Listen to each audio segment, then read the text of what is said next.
última sexta-feira, conversei com meu amigo Jackson Schneider, que é o presidente da Anfávia e que está deixando o cargo nos próximos dias, mas que também está muito otimista com as perspectivas da economia para 2010. E também com as perspectivas para o setor automotivo, especificamente.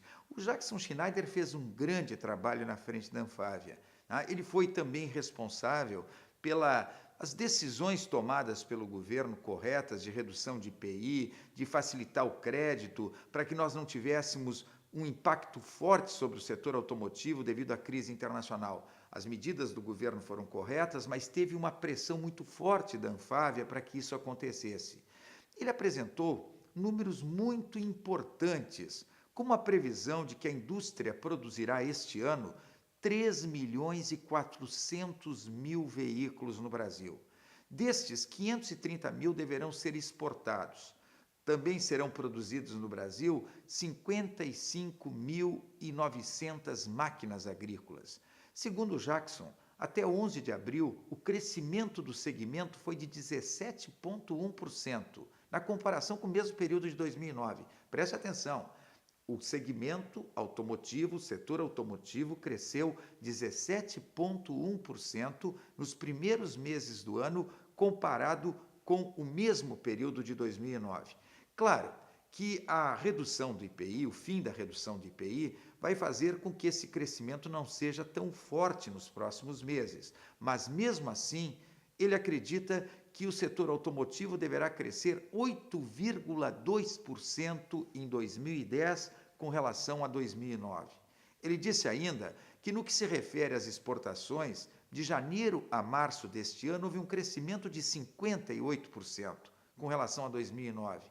Pega janeiro a março de 2010 com relação a janeiro a março de 2009, as exportações cresceram 58%, que é um resultado ainda muito aquém do obtido em 2008, antes da crise. O Jackson Schneider está muito otimista. Realmente o setor automotivo está aquecido e a previsão é que continue aquecido nos próximos meses.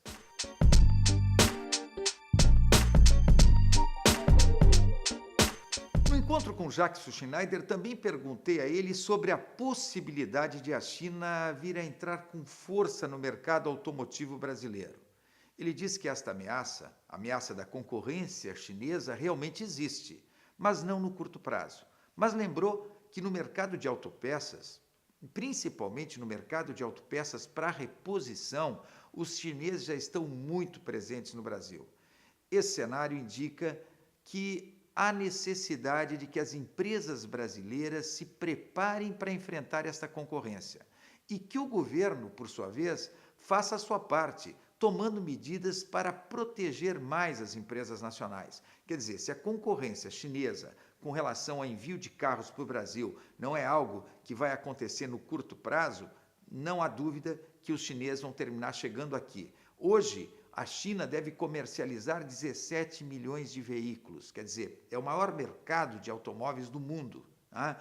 Vamos lá, se der algum probleminha nesse mercado chinês, se faltar crédito, como parece que os chineses vão ter que reduzir o crédito no mercado, eles podem começar a despejar seus carros pelo mundo afora.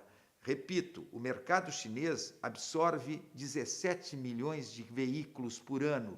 É o maior mercado do mundo. O segundo são os Estados Unidos, o terceiro o Japão, o quarto a Alemanha e já o quinto mercado mundial é o Brasil.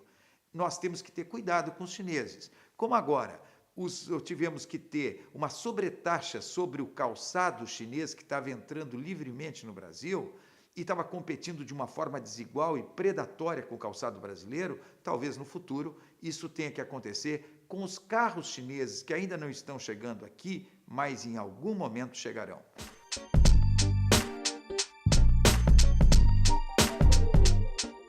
E por falar na China, o seu crescimento no primeiro trimestre do ano confirma que a economia mundial está em forte recuperação. O impressionante índice de 11,9% de crescimento da China na comparação do primeiro trimestre de 2010 com o primeiro trimestre de 2009 é a maior taxa de expansão desde 2007. A produção industrial da China cresceu 18,1% em março, sobre o mesmo mês de 2009.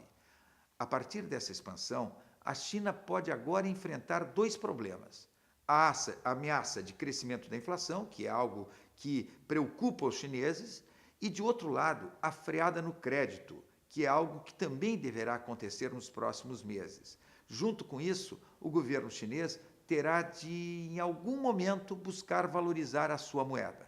O yuan está tremendamente desvalorizado e, por isso, a China fica mais competitiva para colocar seus produtos no mundo. Mas esta valorização do yuan não vai durar muito tempo. Então, o crescimento chinês é positivo para o mundo, para a recuperação mundial, mas existem três problemas: possibilidade de crescimento da inflação, possibilidade de redução do crédito nos próximos meses, o que vai frear esse crescimento, e a possibilidade concreta de desvalorização da moeda, o que também significará freio a este crescimento chinês. São ameaças para a China e também, de certa forma ameaças para o mundo, porque a locomotiva chinesa, de alguma forma parando ou reduzindo a sua velocidade, isso tem reflexo no mundo inteiro e atinge também o Brasil.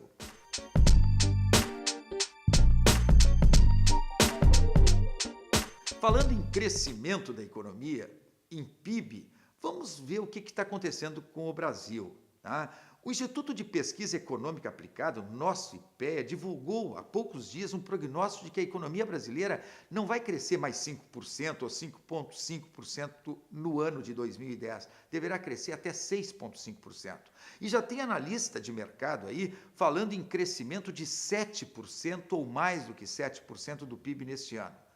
É algo impressionante. O IPEA diz também que o país conseguirá manter a inflação próxima da meta estipulada pelo BC, que é de 4,5%.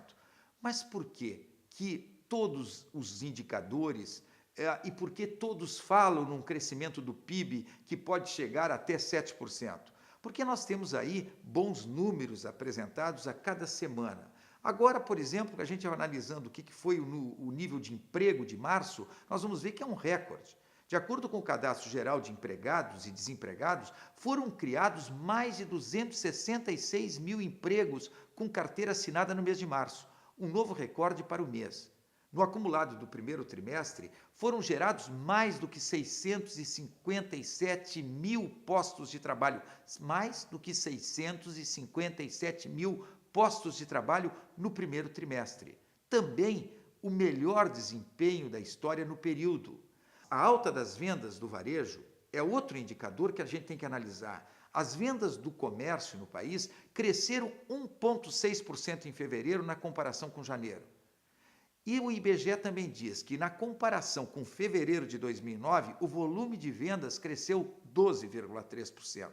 Preste atenção, vendas no varejo crescendo, a geração de emprego atingindo níveis que nunca tínhamos alcançado. Tá?